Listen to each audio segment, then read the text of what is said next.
Amém. Estamos felizes Amém. pela presença dos irmãos aqui nessa reunião de oração. Nós estamos na série, começamos ontem começamos o mês de maio, começamos já com uma nova série, Promessas de Deus para a sua vida. E hoje nós vamos refletir sobre o tema Promessas de Salvação. Peço que os irmãos fiquem atentos, desliguem os seus microfones para não dar nenhuma interferência, tá? Às vezes dá muita interferência quando ficam vários microfones ligados. Então, hoje nós temos aqui a presença do nosso pastor Paulo Sérgio, ele é da ASPA, e seja muito bem-vindo, pastor Paulo, e com o irmão está a palavra. Bom dia a todos. Bom dia. Bom dia, pastor. Bom dia. Bom dia. É um prazer muito grande poder participar desta reunião das 5 horas, né? E a mim ficou incumbido de falar sobre a promessa de salvação. Irmãos, existem muitas partes da Bíblia que nos mostram assim, as promessas que Deus, né, de um Deus tão bondoso, tão maravilhoso, que nós não podemos, digamos assim, ficar aflitos, porque Deus ele tem um plano para salvar o seu povo, para salvar a sua igreja. Eu gostaria de ler um texto que está em Mateus, no capítulo 1, verso 21. Aqui é uma promessa dada, que eu costumo dizer que esta promessa aqui ela não tem nenhuma condição, digamos, dada para adquirir, para receber esta promessa. Que diz assim: e dará à luz a um filho e chamará o seu nome Jesus, porque ele salvará o seu povo dos seus pecados. Irmãos, eu acredito que todos aqueles que se batizaram, que já são batizados, né? E até mesmo aqueles que ainda não se batizaram, mas creram na palavra de Deus, ele já se cumpriu esta promessa na vida dessa pessoa. Porque o momento em que a promessa se cumpre na nossa vida, de acordo com esse texto aqui, é exatamente no momento que crê em Jesus, né? Crê no Senhor Jesus como seu único, suficiente Salvador, então é salvo dos seus pecados, do pecado cometido anteriormente. Mas hoje, nessa madrugada, eu gostaria de falar de uma promessa, né? A promessa da salvação, não apenas dos nossos pecados, mas uma salvação eterna, uma salvação que Jesus promete a nos levar para morar com Ele para toda a eternidade. Essa salvação ela tem uma condição, independentemente, por exemplo, de Mateus 21, que fala que Jesus salva dos nossos pecados. Aqui nessa promessa ele coloca uma condição, né? Foi o texto que a irmã Adriana, né? A irmã Adriana leu para a base de nossa oração. O texto diz assim, Isaías 56, verso 1, na Bíblia Almeida Corrigida, diz assim: assim diz o Senhor, guardai o juízo, fazei justiça, porque a minha salvação está prestes a vir e a minha justiça a manifestar-se. Aqui, irmãos, tem duas condições para que nós possamos receber essa promessa. Esta promessa aqui, ela é sobre condição, ela tem uma condição. Então, por isso, nós devemos estar muito atentos, porque, como igreja, como povo de Deus, nós devemos praticar boas obras, devemos praticar boas ações, para que possamos ter esse direito dessa salvação, dessa promessa que o profeta Isaías descreveu. Então, eu gostaria de mencionar aqui 3 questões muito importantes desse versículo. A primeira questão é o seguinte, a primeira parte do versículo, que diz assim: assim diz o Senhor. O profeta menciona que ele apenas está passando, está transmitindo uma mensagem ao seu povo, à sua igreja, e por isso ele diz: assim diz o Senhor.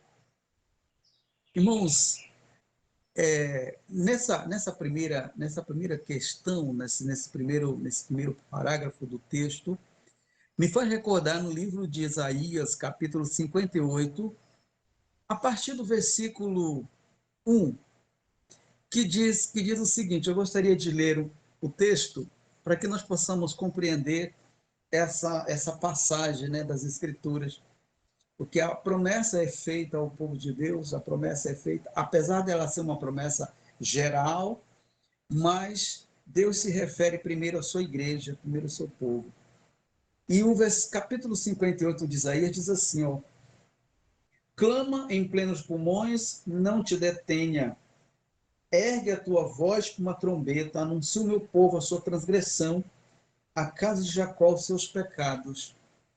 Então, por algum momento, a igreja, o seu povo, está cometendo transgressão, está cometendo pecado. Por isso a palavra de Deus diz assim diz o Senhor. Guardai juízo, fazer justiça, porque a minha salvação está prestes a vir, e a minha justiça a manifestar-se. Agora, veja bem, irmão, nós somos esse povo aqui porque aqui diz a palavra de Deus assim, ó, ainda no capítulo 58, versículo 2, diz assim: mesmo nesse estado, ainda me procuro dia a dia. Tem prazer em saber os meus caminhos, como um povo que pratica justiça e não deixa o direito de seu Deus. Perguntam-me pelos direitos da justiça e têm prazer em se chegar a Deus. Eu pergunto, irmãos, a cada um de nós, né? Nós ainda temos prazer em buscar a Deus, temos prazer em ir à casa de Deus, nós temos prazer ainda em louvar a Deus. Sim, eu acredito que sim, porque se não fosse isso, nós não estaríamos aqui agora, nesse momento, né? Acordando cedo, de madrugada, para ouvir a palavra de Deus. E então me chamou muito a atenção a primeira parte do versículo, porque diz assim diz o Senhor. Agora, irmão, segunda questão que quero frisar aqui por que Deus diz guardar juízos, né? No dicionário bíblico, essa palavra guardar juízo se refere também a exatamente a questão de boas práticas, de boas obras. Porque um certo dia nós iremos passar por isso, vamos passar pelo juízo de Deus. Então nós devemos guardar o juízo no sentido de que nós temos que praticar boas obras, nós temos que praticar boas ações. E a outra questão que é frisada aqui diz fazer justiça, né? Até uma certa vez, eu conversando com uma determinada pessoa, e ela achou que fazer justiça é fazer julgamento, é julgar as pessoas. E não é isso que a Bíblia está fazendo, que a Bíblia está falando, não é isso que Deus está se referindo ao seu povo. Isso não compete a mim, não compete a nós fazer julgamento. Jesus, no seu Sermão da Montanha, ele frisa que nós não devemos, nós temos cuidado com as nossas palavras, porque por elas nós podemos ser condenados ou justificados. E o texto diz aqui que nós devemos fazer justiça, ou seja, fazer coisas corretas, fazer coisas certas. E quando eu estava lendo sobre esse texto aqui, eu me lembrei da história de Jó, né? Jó, ele foi classificado na Bíblia como sendo um exemplo de justiça, porque Jó fazia o certo, Jó fazia aquilo que era correto. Por isso Deus submeteu a Jó uma, como é que se diz assim, uma prova.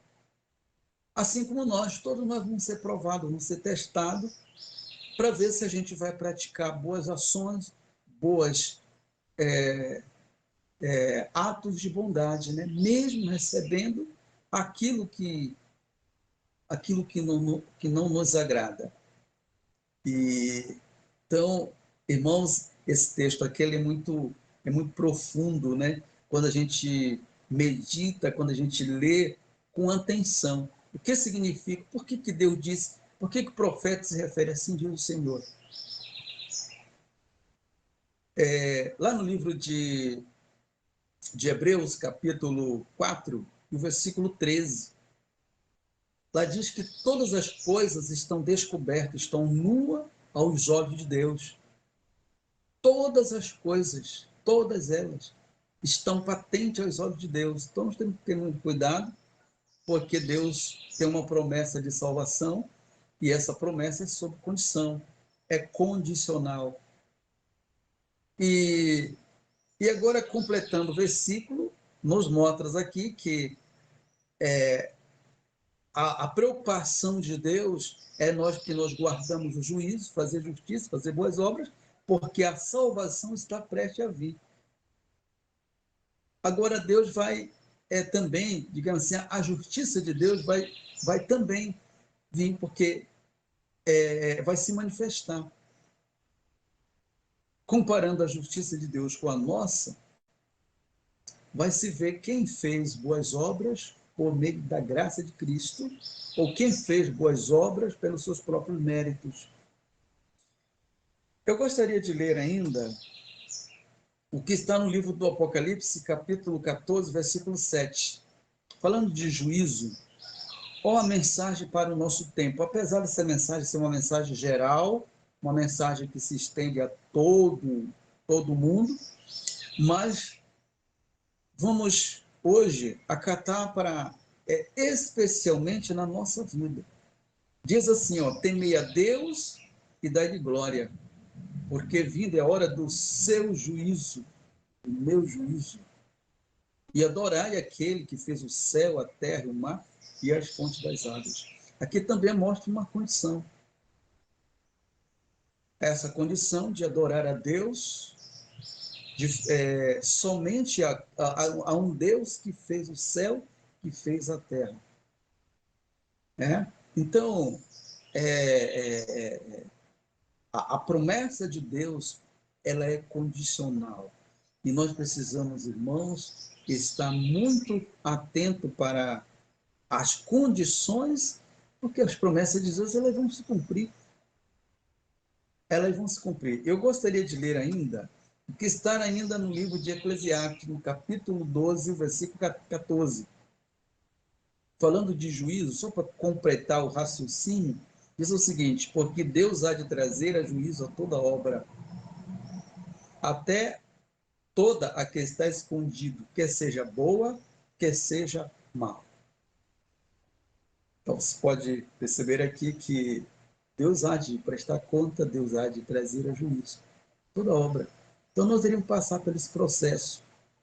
Esse é o teste de prova para nós, praticar boas obras, praticar boas ações, porque nós vamos ser provados, nós vamos ser levados a juízo, mas também, se tivermos, não porque as obras vão nos salvar, mas Jesus ele vai nos justificar diante de Deus, não porque nós praticamos essas boas obras, mas porque nós aceitamos o sacrifício dele pela cruz. E agora, por nós aceitar o sacrifício de Jesus na cruz, ele considera essas boas obras como sendo as próprias dele, como sendo as suas próprias obras, né? As bondades, né? Nós vimos que Cristo viveu aqui nesta terra fazendo o bem, fazendo aquilo que era correto. Ou seja, a justiça de Deus se manifestou através de Jesus, né? Através de Jesus. Agora, no livro de Romanos, no capítulo 13 e o versículo 11, esse texto aqui, irmãos, é um texto muito interessante. Eu gostaria de ler ele com muita atenção para os irmãos, para as irmãs, né? Para nós ouvirmos com com muito entusiasmo, receber com muita alegria o versículo, né? Diz assim, ó: e isto digo, conhecendo o tempo. Irmãos, deixa eu só fazer um parâmetro aqui. Conhecendo o tempo. Que tempo que o apóstolo Paulo está se referindo? O tempo que tempo nós estamos vivendo? Qual é o tempo que nós estamos vivendo? Falando de igreja de Deus, falando do povo de Deus, nós somos o considerado pela Bíblia, né? Nós somos a última geração, nós somos a última igreja, nós somos o último povo a receber essa mensagem, a receber essas palavras e transmiti-los também a mensagem àqueles que necessitam de salvação. Então, se você conhece o tempo, veja o que é que diz o restante, que já é hora de despertarmos do sono.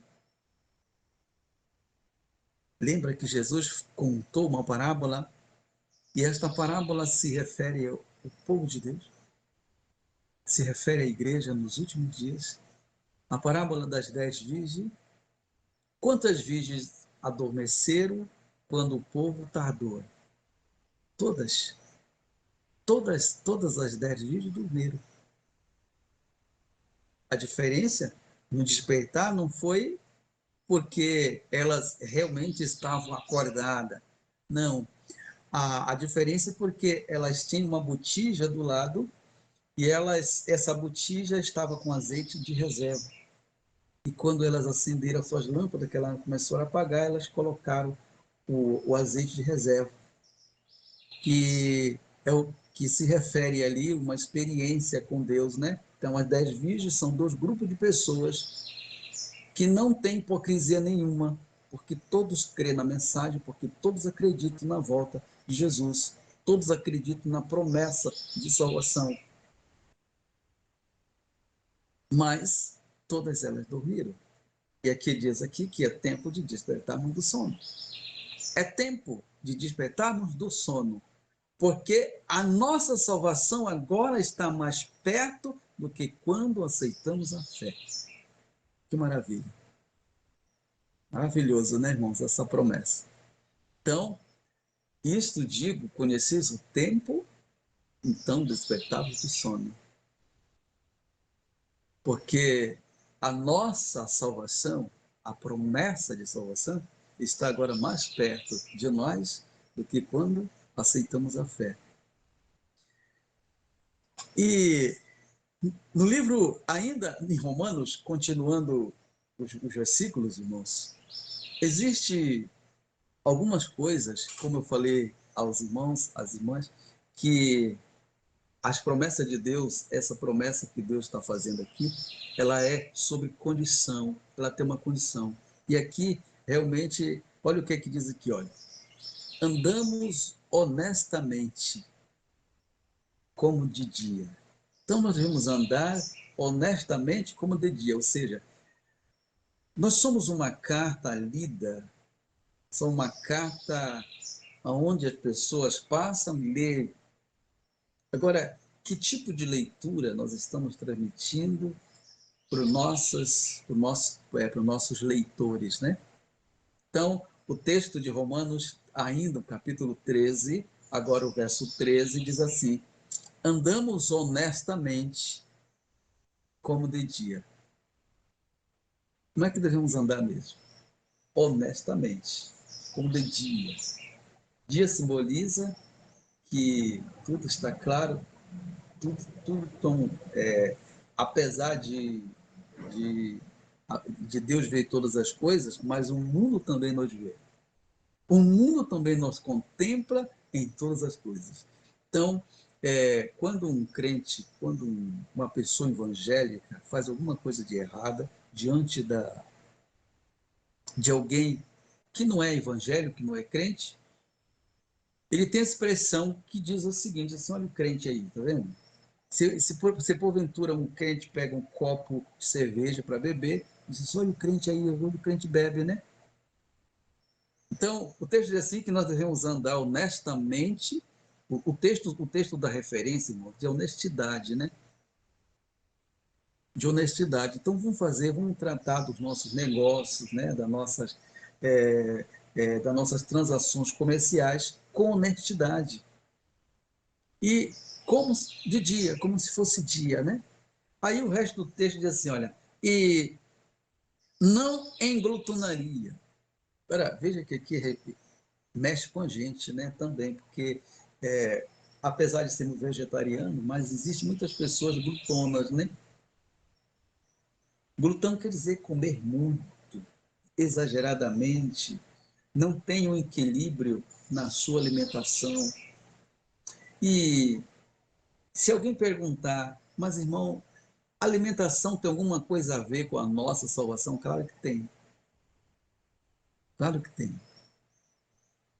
A nossa salvação, ou seja, a nossa alimentação, a reforma de saúde, ela é o braço direito da mensagem. A mensagem que nos traz a promessa de salvação. Então, e nem em glutonaria, nem em bebedice. Eu falei antes, né? Apesar de nós também não bebermos. A gente não bebe, mas a gente bebe outras coisas, né? A gente toma suco, né? E alguém também toma refrigerante. Eu aconselho aos que bebem ainda refrigerante que não faça isso, que o refrigerante não tem nenhum refrigério,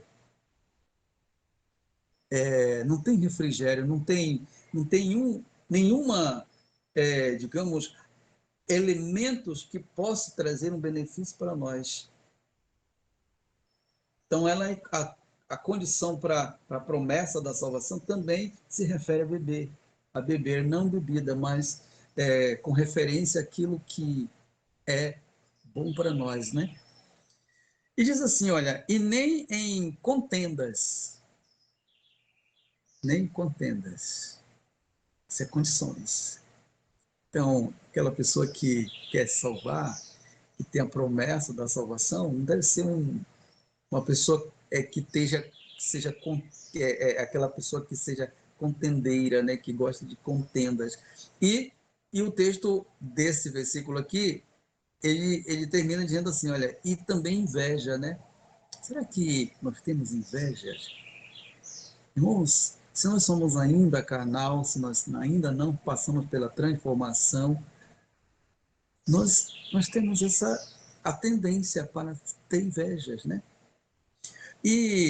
Mas aqui tem uma mensagem de consolo para que nós possamos assim também não se desesperar, achar que estamos totalmente perdidos. Aqui diz assim, mas revestível do Senhor Jesus Cristo e não tenhas tenhas cuidado da carne em suas concupiscências. Então, não devemos dar prazer à nossa carne, né? Com essas coisas de desonestidade, de glutonaria, de bebedice, de contendas, de inveja. Nós temos que nos revestirmos do nosso Salvador Jesus. A salvação está nele, está em Cristo Jesus. Agora, eu gostaria de ler mais aqui um texto que fala lá em Marcos, né, capítulo 13, verso 13 também, que diz o seguinte: a gente não somos, como eu citei antes, né? Deus ele olhou para Jó e viu Jó um homem honesto, um homem reto, um homem tranquilo, um homem que se desviava do mal. Jó foi submetido a uma prova que ele não sabia o que estava acontecendo com ele, mas ele se manteve fiel. Aí o texto diz para nós hoje aqui, diz o seguinte, ó, e sereis odiado por todos por causa de meu nome, mas aquele que perseverar até o fim, este será salvo. Você compreendeu que é uma condição? Nós seremos odiados, né? Seremos odiados por todos, né? Inclusive por Satanás, né? Que ele é o autor do ódio. Ele que incita as pessoas a odiar o povo de Deus. Porque ele sabe que o povo de Deus tem uma promessa de salvação. Por isso ele passa a odiá-lo. Por isso ele passa a persegui-lo. Por isso ele passa colocar diante de nós tropeços para que nós não possamos receber esta promessa. Aí diz aqui assim, olha, mas aquele que perseverar até o fim, este será salvo. Bonito, maravilha, né? E ainda eu gostaria de ler algumas passagens do Espírito de Profecia que eu achei muito interessante. No livro Desejado de Todas as Nações, diz o seguinte, diz assim, é assim que Cristo deseja que nele confiamos. As bênçãos da salvação, destinada a toda a alma, coisa nenhuma, preste atenção, coisa nenhuma, a não ser a sua própria escolha, que pode impedi-la de torná-los participantes da promessa dada em Cristo pelo Evangelho.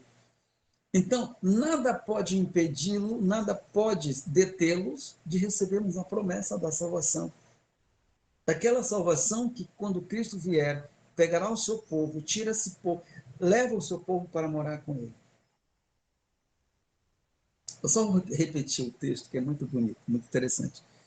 É assim que Cristo deseja que nele confiamos. As bênçãos da salvação destinada a toda a alma. Coisa nenhuma, a não ser a sua própria escolha,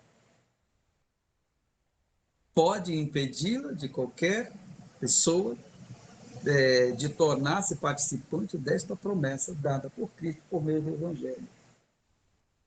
E eu achei um outro texto muito interessante, é desse mesmo livro, Desejado de Todas as Nações, que diz o seguinte, Jesus estava revestido de luz do céu, como há de aparecer quando vier a sua segunda vez, agora dessa vez sem pecado, para salvar,